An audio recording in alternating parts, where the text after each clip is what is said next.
गांधीनगर में गुजरात के गृह मंत्री हर्ष सांघवी कहते हैं ये वाइब्रेंट गुजरात के 10वें संस्करण का ऐतिहासिक उद्घाटन था। वाइब्रेंट गुजरात के जरिए देश में बड़े निवेश आने वाले हैं।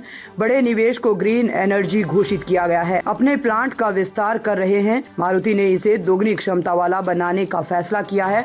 हम ऑटोमोबाइल क्षेत्र में एक पारिस्थितिक तंत्र बन रहे हैं। पहले देश मोटर कारों का आयात करता था और अब ये दुनिया को वाहन निर्यात करेगा। इस इश्यू को लेकर क्या क्या प्लानिंग है और इसमें किस तरह से एमओयू का वाइब्रेंट गुजरात के 10वें एडिशन की कल ऐतिहासिक शुरुआत हुई है। देश के प्रधानमंत्री आदरणीय श्री नरेंद्र मोदी जी, देश के कई राज्य के उद्योगपति, देश एवं विदेश के सीईओज, चाहे वो फिनटेक के हो, टेक्नोलॉजी से जुड़े हो, ग्रीन एनर्जी से जुड़े हुए हो, सभी प्रकार के मेजर इंडस्ट्रियलिस्ट कल गुजरात के मेहमान बने थे।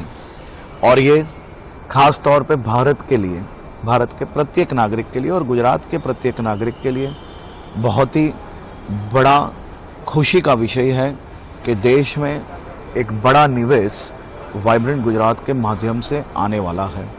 कल ख़ास तौर पे ग्रीन एनर्जी में जो बड़े इन्वेस्टमेंट का डिक्लेरेशन हुआ है वो अपने आप में एक बहुत ही खुशी के समाचार है। साथ ही में मारुति ने अपने प्लांट को एक्सटेंड करते हुए उनकी कैपेसिटी से डबल कैपेसिटी करने का एक ऐलान किया है।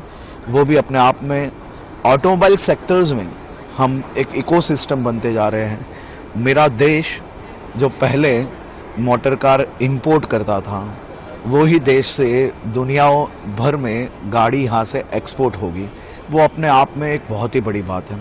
ये बहुत ही बड़ी भारत की सफलता है। गुजरात के प्रत्येक नागरिकों ने पिछले 20 साल से वाइब्रेंट गुजरात के माध्यम से ख़ास तौर पे जो इन्वेस्टमेंट प्राप्त किया है, वो इन्वेस्टमेंट के माध्यम से गुजरात के प्रत्येक ज़िले में सभी वर्गों के नागरिकों के लिए कोई ना कोई खुशी के समाचार लाई है। उसके माध्यम से रोजगारी और व्यापार की नई अनेक तक खड़ी हुई है। ये अपने आप में एक बहुत बड़ी बात है और ख़ास तौर पे 10वां एडिशन वाइब्रेंट गुजरात का वो अपने आप में ख़ास है। ये गुजरात के हर एक सेक्टर्स के लिए कोई ना कोई खुशी लेके आ रही है।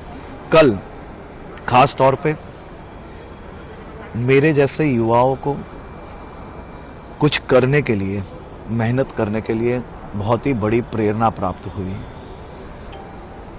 सुबह जल्दी, अभी तो सूरज आता है उससे पहले से प्रधानमंत्री जी की बैठक चालू होती है। रात को 10 बजे तक कंटिन्यूस वो बैठक चलती है।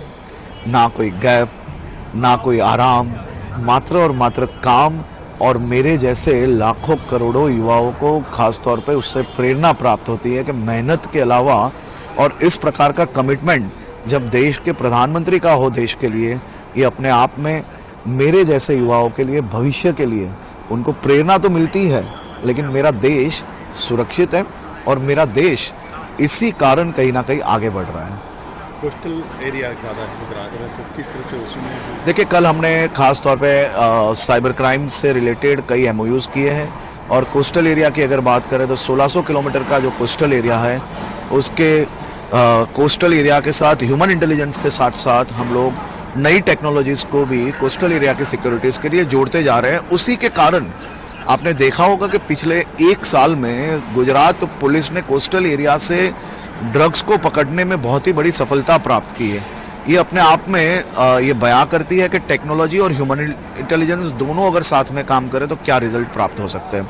ये वाइब्रेंट गुजरात, ये ऐतिहासिक वाइब्रेंट गुजरात होगा और वाइब्रेंट गुजरात के माध्यम से मुझे पूर्ण विश्वास है कि भारत में जो निवेश आएगा उससे देश में कहीं ना कहीं बहुत ही बड़ा फ़ायदा होगा। कई स्टेट्स के यहाँ पे सेमिनार हो रहे हैं। कल खास तौर पे जम्मू एंड कश्मीर की अपॉर्चुनिटीज़ के भी सेमिनार यहाँ पे हो रहे हैं और मुझे खुशी हो रही है कि वाइब्रेंट गुजरात के माध्यम से राज्य जो उनके सेमिनार्स हो रहे हैं और वो सेमिनार्स में इंटरनेशनल लेवल के डेलीगेट्स आ रहे हैं और वो डेलीगेट्स कहीं ना कहीं वो राज्य के अंदर निवेश की जो उनकी इंटरेस्ट है वो दिखा रहे हैं। वो अपने आप में वाइब्रेंट गुजरात की बड़ी सफलता है।